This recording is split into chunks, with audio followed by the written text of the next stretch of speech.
জামাত ইসলামের আমির আমরা দেখেছি হঠাৎ করে বক্তব্য দিতে গিয়ে তিনি অসুস্থ হয়ে পড়েছেন। অর্থাৎ বক্তব্য দিতে দিতে তিনি পড়ে গিয়েছেন। তিনি উঠে আবার বক্তব্য দেওয়া শুরু করলেন, আবার পড়ে গেলেন। সর্বশেষ তিনি বসে থেকেই বক্তব্য দিয়েছেন। এবং আমিরে জামাত ডক্টর শফিকুর রহমান অসুস্থ হয়ে হসপিটালে যাওয়ার পরে বিএনপির মহাসচিব মির্জা ফখরুল ইসলাম আলমগীর, খেলাফত মজলিস, ইসলামী আন্দোলন চরমোনাই, হেফাজত ইসলাম সহ ইসলামী যতগুলো দল রয়েছেন প্রত্যেকটি দলের নেতৃবৃন্দু কিন্তু তার কাছে গিয়েছেন। মির্জা ফখরুল ইসলাম আলমগীর তিনি নিজে উপস্থিত হয়ে তার শরীরের খোঁজ খবর নিয়েছেন। এমনকি ডক্টর মোহাম্মদ ইউনূসের পক্ষ থেকে খোঁজ নেওয়া হয়েছে এবং তার প্রেস সচিব নিজে উপস্থিত হয়েছেন। এমনকি আজকে সেনাপ্রধান জেনারেল ওয়াকারুজ্জামান সাহেব নিজে ফোন করে আমিরে জামাতের সর্বশেষ শরীরের অবস্থা সম্পর্কে খবর নিয়েছেন। নিশ্চয়ই রাজনৈতিক অঙ্গনে 24 পরবর্তী অভ্যুত্থান পরবর্তী এই সময় এটা অবশ্যই রাজনৈতিক দলগুলোর ভেতরে আমি মনে করি একটা ভালো একটা দৃষ্টিভঙ্গি এবং এই বিষয়টির মাধ্যমে আমাদের সকলের কাছেই বিষয়টি ভালো লেগেছে এবং এমন একটি রাজনৈতিক সহাবস্থান এবং একে অপরের প্রতি ভালোবাসা, সৌহার্দ্য, সম্প্রীতি এমনটি বর্তমানে বাংলাদেশের জনগণ আশা করে। আমি গতকালকে সমাবেশে গিয়েছিলাম, আলহামদুলিল্লাহ আল্লাহ সুযোগ দিয়েছেন। আমার দৃষ্টিভঙ্গি থেকে আমার যেটা মনে হয়েছে, বাংলাদেশের ইতিহাসে সর্ববৃহৎ এবং সবচেয়ে সুশৃঙ্খল একটি সমাবেশ উপহার দিয়েছেন বাংলাদেশ জামাত ইসলামী।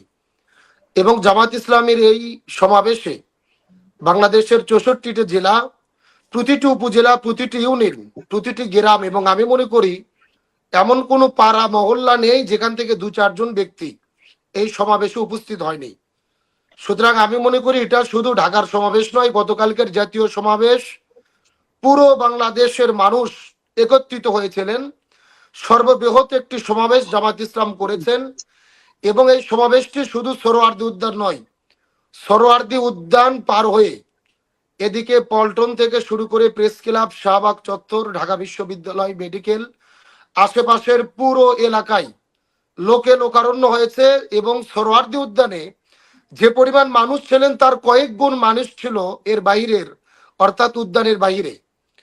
এত বিশাল বড় একটি শোডাউন দিয়েছেন এবং বিশাল বড় একটি প্রোগ্রাম করেছেন অত্যন্ত সুশৃঙ্খল ভাবে।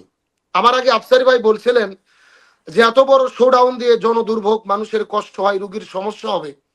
আমি মনে করি জামাত ইসলাম এই প্রোগ্রামটি করতে গিয়ে যেভাবে সচেতন ভাবে উদ্যোগ নিয়েছেন, এমন উদ্যোগ ইতিপূর্বে বাংলাদেশের কোনো রাজনৈতিক দল নেয়নি।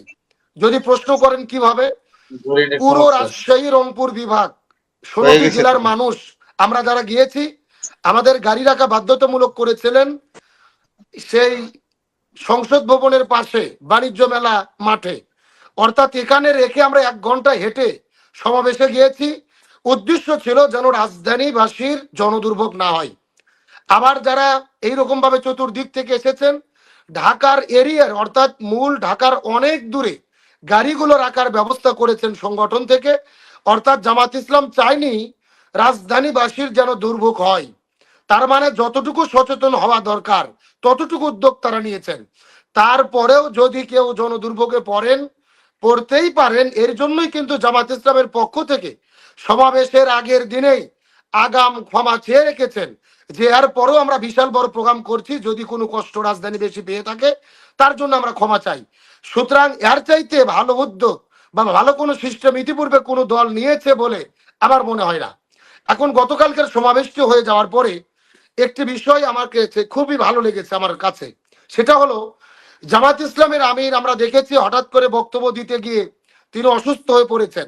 অর্থাৎ বক্তব্য দিতে দিতে তিনি পড়ে গিয়েছেন। তিনি উঠে আবার বক্তব্য দেওয়া শুরু করলেন, আবার পড়ে গেলেন। সর্বশেষ তিনি বসে থেকেই বক্তব্য দিয়েছেন।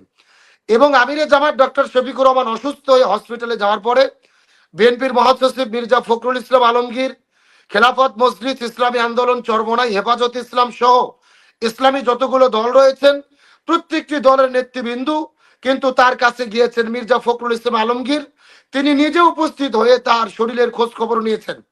এমনকি ডক্টর মোহাম্মদ ইউনূসের পক্ষ থেকে খোঁজ নেওয়া হয়েছে এবং তার প্রেস সচিব নিজে উপস্থিত হয়েছেন। এমনকি আজকে সেনাপ্রধান জেনারেল ওয়াকারুজ্জামান সাহেব নিজে ফোন করে আমিরে জামাতের সর্বশেষ শরীরের অবস্থা সম্পর্কে খবর নিয়েছেন।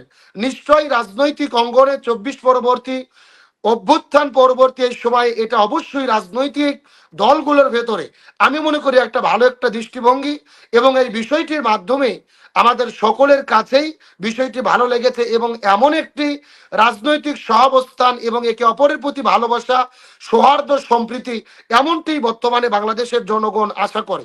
এবং এই জন্য আমি প্রতিটি রাজনৈতিক দলের নেতৃবৃন্দ সবাইকে অভিনন্দন জানাই এবং সবার জন্য শুভকামনা করি যে আগামীর বাংলাদেশে এমন একটি অবস্থা এবং পরিবেশ আমরা দেখতে চাই। তার কারণ একে অপরে আমরা রাজনৈতিকভাবে আমাদের ভেতরে মতভেদ থাকতেই পারে, একে অপরের প্রতি আমরা ভিন্ন মত পোষণ করতেই পারি, তবে একে অপরের প্রতি ভালোবাসা, সৌহার্দ্য, সম্প্রীতি, এটা যেন আমাদের মধ্যে কমে না যায়। এবং গতকালকের সমাবেশে যে মেসেজটি দেওয়া হয়েছে, আমরা 24-এর গণ অভ্যুত্থানে প্রত্যেকটি রাজনৈতিক দল আমরা যে জাতীয় ঐক্য গঠন করেছিলাম স্বৈরাচার ফ্যাসিস্টদের বিরুদ্ধে, এই ঐক্য যেন ঠিক থাকে। আমরা একে অপরের বিরুদ্ধে কথা বলতে পারি, কিন্তু ফ্যাসিস্ট সেই স্বৈরাচার আওয়ামী লীগের ব্যাপারে আমরা প্রত্যেকে এক দল, তাদের ব্যাপারে আমাদের কোনো আপোষ নেই।